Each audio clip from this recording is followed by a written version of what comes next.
When you look back 3 years down the line, culminating in China now reopening after lockdown. First, let's admit that the lockdown, 3 years is not a short time.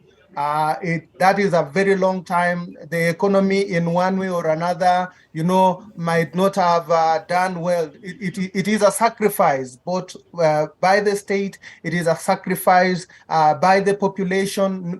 Just not doing things normally for 3 years is not easy. Now, you're talking about pressure. Pressure in this case, I mean, China is such a vast country. The population is 1.4 billion people. It is a unique case. There is no other country that has a situation similar to China. So it is so easy to compare then and say whether China has done right or wrong in reopening. But coming back to pressure, I mean, look at the numbers. You're dealing with 1.4 billion people. How do you reach them all?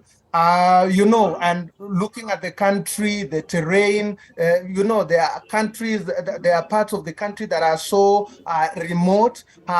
You need so many resources to be able to reach them, to be able to address their cases. And how also do you deal with the situation whereby people may not even volunteer for testing? I mean, so it brings us back to the issue of numbers again, because as we have seen the virus since it broke out from Delta, Omicron, and the other variants now, it is manifesting differently from people. There are those who will manifest symptoms. There are those who will not manifest symptoms. So even if you test, not all people will always be like, okay, you will not really tell the numbers exactly as they are. But looking at the pressure that this COVID has had in facilities, I mean, at some point here in Kenya, in Nairobi, we could not handle it. We just had tents just trying to accommodate people. And look at professionals. How many professionals, doctors, medical practitioners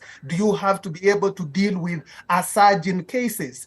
It should not be looked at differently with what is happening in China. The reality is, at the end of the day, with the numbers in China, with the numbers in Beijing, like you said, it is not possible to handle all those numbers of people at one given time, because you can't tell that today I'm going to be infected or that other person is going to be affected.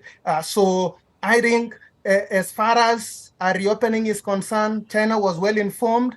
At the end of the day, I think you also need people to interact so that by interacting, I think there is a way, in a way, like we've seen, the doctors, professionals can tell us, but in a way, I think it has an impact on how then the virus is able to be transmitted from one person to the other, and its effectiveness is concerned.